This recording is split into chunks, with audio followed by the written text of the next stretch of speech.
बहुत ही जल्दी बादलों पर अपने दुल्हन रूपी कलीसिया को उठा लेने हेतु आने वाला प्रभु यीशु मसीह के अति पवित्र नाम से आप सभी को जय मसीह की। आज का नया सुबह एक नया संदेश के साथ अंत के दिनों के प्रभु के प्रिय लोगों को मैं उत्साहित करना चाहता हूँ। आज का मनन के लिए मेरे साथ परमेश्वर का पवित्र वचन को निकाले। लूका का सुसमाचार 18 अध्याय 9 से 14 तक। यहाँ ऐसा लिखा गया है, उसने उनसे जो अपने ऊपर भरोसा रखते थे कि हम धर्मी हैं और दूसरों को तुच्छ जानते थे, ये दृष्टांत कहा। दो मनुष्य मंदिर में प्रार्थना करने के लिए गए। एक फरीसी था और दूसरा चुंगी लेने वाला। फरीसी खड़ा होकर के अपने मन में यूं प्रार्थना करने लगा, हे परमेश्वर, मैं तेरा धन्यवाद करता हूँ कि मैं दूसरे मनुष्यों के समान अंधेर करने वाला, अन्यायी और व्यभिचारी नहीं, और ना इस चुंगी लेने वालों के समान हूँ। मैं सप्ताह में 2 बार उपवास रखता हूँ। मैं अपनी सब कमाई का 10वां अंश भी देता हूँ। परंतु चुंगी लेने वाले ने दूर खड़े होकर के स्वर्ग की ओर आंखें उठाना भी ना चाहा, वरन अपनी छाती पीट पीट कर कहा, हे परमेश्वर, मुझ पापी पर दया कर।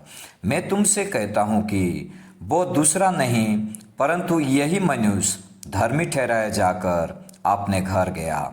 क्योंकि जो कोई अपने आप को बड़ा बनाएगा वो छोटा किया जाएगा, और जो अपने आप को छोटा बनाएगा वो बड़ा किया जाएगा। आज के पढ़े गए वचन के मुताबिक मैं आपको परमेश्वर के मंदिर में हमें कैसे प्रार्थना करना चाहिए इस विषय पर बातचीत करना चाहता हूँ। फरीसी और चुंगी लेने वाले के जीवन से 3 विशेष बातों को हम सीखेंगे। परमेश्वर के मंदिर में 2 जन प्रार्थना करने के लिए गए।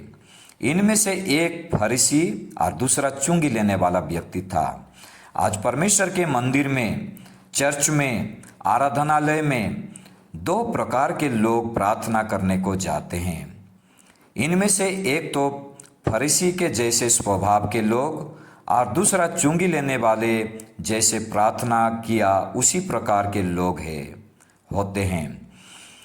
फरीसी और चुंगी लेने वाला दोनों का जीवन से आज अंत के दिनों के कलीसिया हमें कैसे प्रार्थना करना चाहिए, आइए हम 3 विशेष बातों को हम देखें।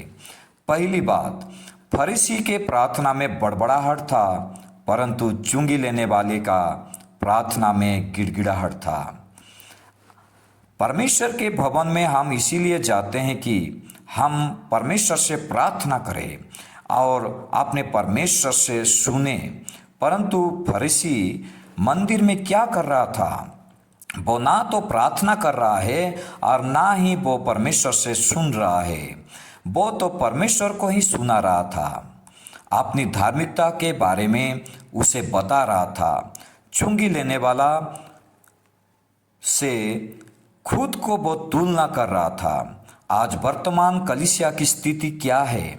आज आपका और मेरा जीवन की स्थिति कहीं ऐसा तो नहीं हो गया? फरीसी परमेश्वर से प्रार्थना नहीं कर रहा था, ये तो परमेश्वर को सुना रहा था, अपने धार्मिक कार्यों की सूची गिना रहा था।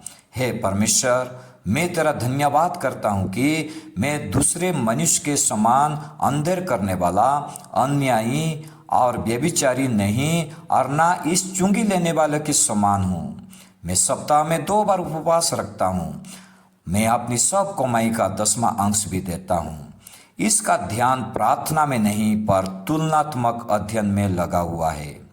फरीसी की प्रार्थना में बड़बड़ाहट था, परंतु दूसरे पक्ष में हम देखते हैं कि चुंगी लेने वाले की प्रार्थना में गिड़गिड़ाहट था। चुंगी लेने वाला खुद को देखा, इसका पूरा ध्यान अपने दिनहीन दशा पर था। उसने गिड़गिड़ा कर परमेश्वर से प्रार्थना करना शुरू कर देता है। अपने छाती पीट पीट करके कहता है, हे परमेश्वर, मुझ पापी पर दया कर। आज हमारा परमेश्वर से प्रार्थना कैसा है? आज हम चर्च में, व्यक्तिगत जीवन में कैसे प्रार्थना कर रहे हैं? फरीसी के समान बड़बड़ाहट के साथ या चुंगी लेने वाले की नाई गिड़गिड़ाहट के साथ प्रार्थना कर रहे हैं? प्रभु यीशु मसीह प्रार्थना के संदर्भ में मत्ती 6:7 में कहते हैं, प्रार्थना करते समय अन्य जातियों के समान बकबक ना करो, क्योंकि वे समझते हैं कि उनके बहुत बोलने से उनकी सुनी जाएगी। प्रभु के प्रिय लोगों, आज हमारे प्रार्थना में बड़बड़ाहट नहीं, गिड़गिड़ाहट होना चाहिए। जैसे उन दिनों में राजा सुलेमान प्रार्थना किया, आज वैसे प्रार्थना हमारा भी होना चाहिए। पहला राजा 8:28-30 में राजा सुलेमान ने परमेश्वर से प्रार्थना करके कहता है, तो भी हे मेरे परमेश्वर यहोवा, आपने दास की प्रार्थना और गिड़गिड़ाहट की और कान लगाकर मेरी चिल्लाहट और ये प्रार्थना सुन जो मैं आज तेरे सामने कर रहा हूँ, कि तेरी आंखें इस भवन की ओर अर्थात स्थान की ओर जिसके विषय तूने कहा है, मेरा नाम वहाँ रहेगा, रात दिन खुली रहे। और जो प्रार्थना तेरे दास स्थान की ओर करे उसे तू सुन ले, और तू अपने दास और अपनी प्रजा इस्राएल की प्रार्थना जिसको वे स्थान की ओर गिड़गिड़ाहट के साथ करे उसे सुनना, वरन स्वर्ग में से जो तेरा निवास स्थान है सुन लेना और सुनकर क्षमा करना। दूसरी बात, फरीसी की प्रार्थना में घमंड था, तो चुंगी लेने वाले की प्रार्थना में नम्रता और दीनता थी। फरीसी को अपनी धार्मिकता पर घमंड था। वो कहता है, मैं इस चुंगी लेने वाले के समान नहीं हूँ। इसकी बलि में घमंड और अखड़ था। आज ये प्रार्थना छाती तान कर खड़ा है प्रार्थना करने के लिए, परंतु चुंगी लेने वाले के जीवन में उसकी बलि में नम्रता था। ये छाती तान कर नहीं, पर छाती पीट पीट कर प्रार्थना कर रहा है, हे परमेश्वर मुझ पापी पर दया कर। प्रभु के प्रिय लोगों, आज आप और मैं कैसे प्रार्थना कर रहे हैं? क्या हमारी प्रार्थना में घमंड है या हमारी प्रार्थना में आज नम्रता है? आज हम प्रार्थना करते समय दूसरों की बुराई को देख रहे हैं या हम प्रार्थना करते समय खुद को देख रहे हैं? यशायाह 5 अध्याय में जब दूसरे को देखता रहा, दूसरे को देख देख करके हाय हाय कहता है। 6 प्रकार के लोगों को देख करके वो उनको उनके कामों के बारे में उल्हाना दे करके कहता है हाय। 6 बार हाय 5 अध्याय में कहता है, परंतु 6वां अध्याय में यशायाह नबी जब खुद को देखने लगा तो अपने बारे में 2 बार हाय हाय कहता है, मैं नष्ट हो गया क्योंकि मैं अशुद्ध होठ वाले मनुष्य हूँ।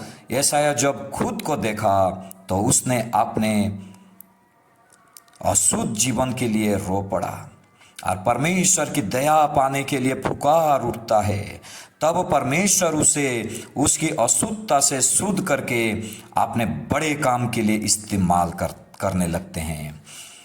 प्रार्थना में फरीसी दूसरे को देखता है, इसीलिए वह घमंडी बन जाता है, परंतु चुंगी लेने वाले प्रार्थना में खुद को देखता है, इसीलिए वह अति नम्र बन जाता है और परमेश्वर की दया क्षमा के लिए परमेश्वर के समीप नम्र अपने आप को नम्र करता है।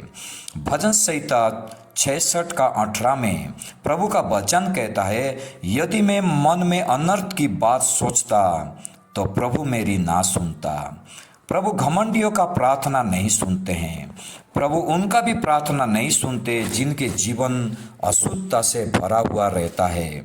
दूसरा इतिहास 7:14 में परमेश्वर कहते हैं, यदि मेरे प्रजा के लोग जो मेरा कहलाते हैं दीन होकर प्रार्थना करे और मेरे दर्शन के खोजी होकर अपने बुरी चाल से फिरे, तो मैं स्वर्ग में से सुनकर उनका पाप क्षमा करूंगा और उनके देश को ज्यों का त्यों कर दूंगा। हालेलुया, प्रभु की नाम की स्तुति हो। तीसरी बात है, फरीसी की प्रार्थना में परमेश्वर के प्रति ना तो आदर था और ना भय था, परंतु चुंगी लेने वाले की प्रार्थना में परमेश्वर के प्रति आदर और भय दोनों था।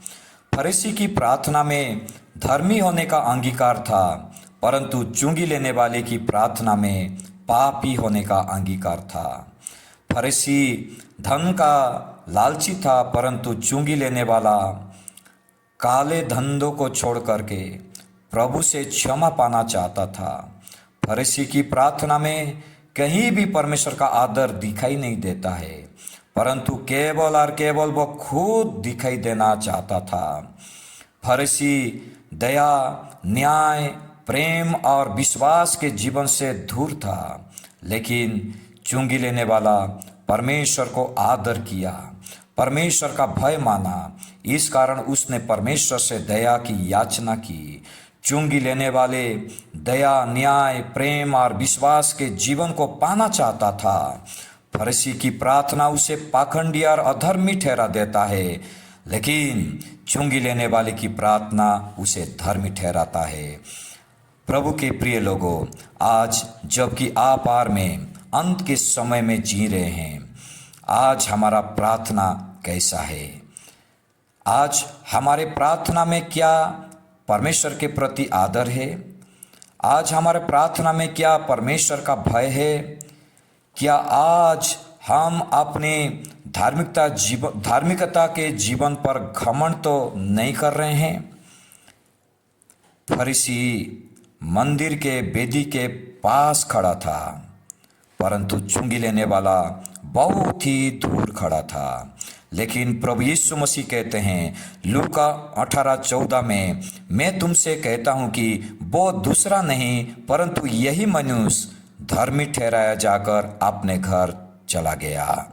जो पहले था वो दूसरे श्रेणी में गिना जाता है, और जो बहुत दूर खड़ा था, आखिरी लाइन में खड़ा था, वो प्रभु की दृष्टि में पहला बन गया।